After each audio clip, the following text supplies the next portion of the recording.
इसलिए मूरख हृदय न चेत, जो गुरु मिलहि बिरंच समो, फूल ही फल ही न पेत, यद्यपि सुधा बरसहि जलद।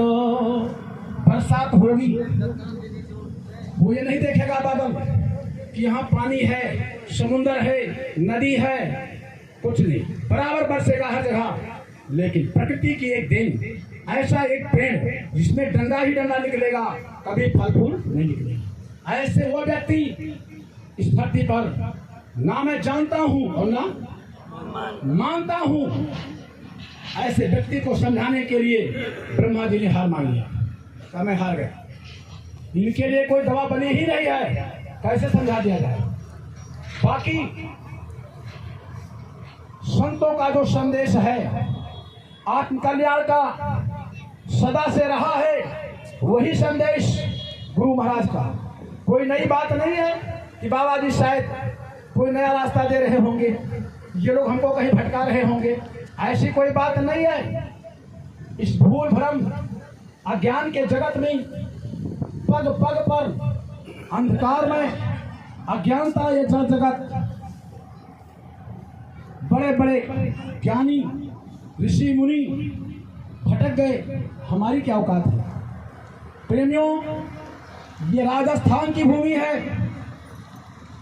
जो प्रसिद्ध भूमि, ये मीरा की जन्मभूमि है, जो मीरा का इतिहास आज अक्षरों में अजर अमर है। मीरा को ज्ञान कहाँ से मिला? जब उनको सदगुरु की महिमा, सत्संग से ये बोध हुआ कि रास्ता गुरु से मिलेगा। गुरु की तलाश में अपने परिवार को छोड़ दिया, लोक लाज को छोड़ दिया, कुल मर्यादा को छोड़ दिया और भटकते हुए इस जगत में मीरा कहाई मैं तो दर्द दीवानी, कोई दर्दिया न जाने। मीरा कहाई मैं तो दर्द दीवानी, कोई दर्दिया न जाने। सूली के ऊपर से जिया साहब के, कहीं विधि मिलना होई। मीरा कहाई मैं तो दर्द दीवानी, कोई दर्दिया न जाने। इस तरह से उस समय के जो पूरे समर्थ गुरु रविदास जी महाराज, जिनको दुनिया गिरी नजरों से क्या समझती थी, मीरा को भी क्या पता था, लेकिन गुरु की कृपा हो गई, गुरु की दया हो गई। गुरु ने चाबी दे दिया को याद किया कसरे गली से। जब उनकी जीवात्मा ने सैर किया तो दुनिया को संदेश दिया कि हर घट में मेरा साया, सुनी से जिन को बलिहारी व घट की, जा घट पर घट हो। वो प्रियतम, वो मालिक हर घट में विराजमान है। कोई घट सुना नहीं है, लेकिन धन्य है वो घट जिसमें लागी गुरु चरणन की लगन मोहे लागी। गुरु से आस नहीं, गुरु से प्रेम कैसे किया? गुरु के चरणों में समर्पित अपने को, लगन मोहे लागी गुरु चरणन की। गुरु के चरणों में जब मेरी लगन लग गई तो भव सागर ही सूख गया। मोहे लागी गुरु चरणन की लगन मोहे लागी, लेकिन चरण बिना मोहे कछु नहीं भावे। चरण बिना मोहे कछु नहीं भावे, एक आश्रय गुरु चरणन की लगन मोहे लागी। कहने का मतलब ये मानव शरीर मिला, गुरु का मिलना बड़ा दुर्लभ। अगर गुरु मिल जाए तो क्या करना है?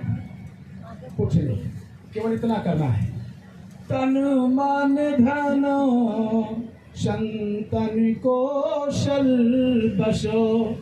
गोदान करना होगा, तन मन धन गुरु के चरणों में अर्पित करना होगा। जो वास्तविक सच्चा दान, इंद्रियों का दान, वो माने इंद्रियां, वो माने गाय नहीं, इंद्रियों का दान करना ही होगा।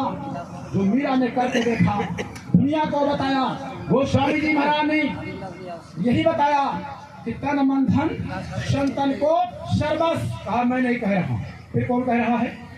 पता कर लो। चारिहु वेद पुराण अष्ट दस, चारिहु वेद पुराण अष्ट दस, सार अंश सम्मत सबही की, तन मन धन संतन को सर्वस्व। 4 वेद, 18 पुराण, 6 शास्त्र ये गवाह हैं कि गुरु के चरणों में तन मन धन समर्पित कर दो, जीव निज घर चला जाएगा, पार हो जाएगा। इसमें कोई शंका नहीं है, इसके सिवा और कोई रास्ता भी नहीं है। कबीर साहब जी महाराज ये दोहराते हैं कि गहरी नदिया, ये संसार सागर अति गहरा है, संशय से भरा हुआ। तो गहरी नदिया और नावें पुरानी, ये मानव शरीर एक नौका है, जिस नौका के सहारे हमें भवसागर पार करना है। तो गहरी नदिया और नावें पुरानी, तो करना क्या होगा? इसलिए हर खेवटिया से मिले रहना, कछु लेना न देना, मगन रहना, कछु लेना न देना। और तेरे पिया तेरे घट में बसत है, आँख खोली देखो नैना, कछु लेना न देना, मगन रहना। इधर गोस्वामी जी महाराज जी, ये प्रमाण आपके लिए है। गोस्वामी जी महाराज भी दर्शाते हैं कि कर्णधार सतगुरु दृढ़ नामा, दुर्लभ साज सुलभ करी पावा। गुरु भवसागर से पार ले जाने वाला ऐसा नाविक जिससे धोखा नहीं होगा। अगर हमने उसको समर्पित कर दिया तन मन धन, तो निश्चित है कि धोखा नहीं होगा। अगर हम स्वतः चाहेंगे कि हम पार चले जाएंगे, तो क्या हो जाएगा? धोखा हो जाएगा। इसलिए प्रेमी भाई बहनों, पूज्य स्वामी जी महाराज शिव कल्याण का जो रास्ता जीते जी मानव शरीर के रहते हुए हम अपनी सोई हुई आते हैं। प्रेमी भाई बहनों, ये सच्चा मार्ग जीव कल्याण का, जीवों के उद्धार का काम ये प्रकट संतों का है। लेकिन इस काल माया के देश में ये जीव किस प्रकार से तड़प रहा है, जब से अपने घर से आया आज तक पड़ा हुआ, चीख रहा, चिल्ला रहा हुआ। ये काल और माया का देश सिराज जहां दिल जली, ये काल देशों की चीख और पुकार को सुनते हुए उस मालिक को जब बर्दाश्त नहीं हुआ, तो इस धराधाम पर किसी मानव शरीर के पोल पर आना ही पड़ा इन जीवों के कल्याण हेतु। वैसे तो अवतार 2 प्रकार के होते हैं, नित्य और निमित्त। आपके धर्मशास्त्रों में लिखा हुआ है, गीता में भी लिखा है, यदा यदा हि धर्मस्य ग्लानिर्भवत् अभ्युत्थानम् धर्म संस्थापनाय संभवामि युगे युगे। जब जब मानवता खत्म होगी, इंसानियत खत्म होगा, तो अवतार होगा। और वो अवतारी शक्ति जिसका काम धर्म की स्थापना, सज्जनों की रक्षा, दुष्टों का विनाश। ये काम त्रेता में राम के द्वारा, पुराण द्वापर में जब धर्म का नाश हुआ, कृष्ण भगवान के द्वारा ये काम हुआ। लेकिन जीव कल्याण का काम काल सत्यों का नहीं, जीव कल्याण का काम संतों का है। सबरी ने अनन्य भक्ति राम की किया और राम जब प्रसन्न हुए कहा बोलो क्या चाहिए। सबरी ने जो वरदान मांगा जीव गति का, साफ शब्दों में राम ने खुद फरमाया। संतों का उन्होंने वर्णन किया कि सप्तम पुनि मोहि सब जग देखा, मोते अधिक संत कर लेखा। संतों की तलाश करो। इस तरह से कलयुग में प्रकट संतों का प्रादुर्भाव हुआ। इस धरती पे जब संत आकर के अंत का भेद खोलना चाहा, तो इस दृष्टि में हम जैसे अज्ञानी जीव न पहचान सके और ऐसे महान पुरुषों को हमने दुख पहुंचाया, उनको त्रास दिया, ईंट पत्थर फेंका, उनका अपमान किया। ये इतिहास बता रहा है कि सदा संसार में सतपुरुष नर तन भर के आए हैं, मगर संसार वाले क्या कभी पहचान पाए हैं। कभी नहीं पहचाना। सत्य अहिंसा के पुजारी महात्मा गांधी, जिन्हें गोली से मारी कर उड़ाया है और दिया जलता बुझाया है। इतिहास बता रहा है। भक्ति शिरोमणि मीरा, जिसका नाम रोशन था, सिन्हे व्यभिचारिणी कहकर और महल से निकलवाए हैं।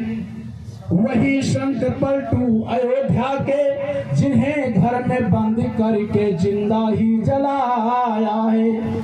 स्वयं ब्रह्म के अवतार जब राम आए थे, तो खुद माता पिता ने ही उन्हें वन में बैठाए हैं। वही ऋषि दयानंद जो आर्यों को जगाते थे, जिन्हें विष दे के मारा हानि हम सब ने उठाए हैं। वही जब रसूल आए थे शहर मक्का में, तो उनके कुनवे वालों ने ही और दुश्मन बन सताया है। मक्का छोड़कर मदीना जाना पड़ा, मोहम्मद को पनाह लेना पड़ा। और वही मोहम्मद मोहम्मद कहलाए हैं। वही प्रभु ईसा मसीह जब आए, कहा प्रभु बख्श देना, जिन्हें सूली पे लटकाया गया। कितनों का उदाहरण है। बहुत विपदा झेल कर संत जीवों को उठाते हैं, खड़े जो हो गए पीछे वही गुणगान गाए हैं। तो भला उनकी क्या होगी जो रार इनसे मचाए हैं। सदा संसार में सतपुरुष नर तन भर के आए हैं, मगर संसार वाले क्या कभी पहचान पाए हैं। इतिहास बता रहा है। जब जब इस धराधाम पर अवतारी शक्तियों का, महान पुरुषों का आगमन हुआ, तब तक लोग पहचान न सके, उनको त्रास दिया, दुख दिया। और जाने के बाद आज उनकी पूजा हो रही है। कहां कहां पर मंदिर बना के, क्या क्या बना के, कैसे कैसे पूजा हो रहा है। रूढ़ बाधाओं में लोग फंस गए। इसी धरती पर त्रेता में राम आए, कितने लोगों ने पहचाना। पलटू साहब को कितने लोगों ने पहचाना। कबीर साहब को कितने लोगों ने पहचाना। दादू दर्जा जगजीवन को कितने लोगों ने पहचाना। इतिहास बता रहा है। आज सबकी पूजा हो रही है। और वर्तमान की स्थिति में परम पूज्य स्वामी जी महाराज को कितने लोगों ने पहचाना। अगर पहचान लिया होता तो आज ये स्थिति न होती। कितनों ने पहचाना। मोहम्मद साहब को उन्हीं के नजदीक के लोगों ने मक्का से मदीना खदेड़ा। वो स्वामी जी महाराज की रामचरितमानस घर घर में आज विराजमान है। लेकिन वो स्वामी जी महाराज को उन्हीं के खानदान के लोगों ने, ब्राह्मणों ने ही 80 घाट पर जूते की माला पहनाया। क्यों पहनाया? कि मेरा वर्चस्व खत्म हो जाएगा। ये ईर्ष्या, ये द्वेष। पलटू साहब को जिंदा ही फूका गया।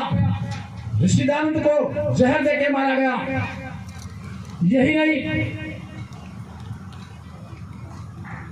मतलब और सिख संप्रदाय में गुरु अर्जुन देव जी महाराज जिनको गरम गरम तावे पे जलाया गया, गुरु तेग बहादुर जी महाराज जिनका गर्दन काटा गया। कितने इतिहास हैं, संतों को सताया गया।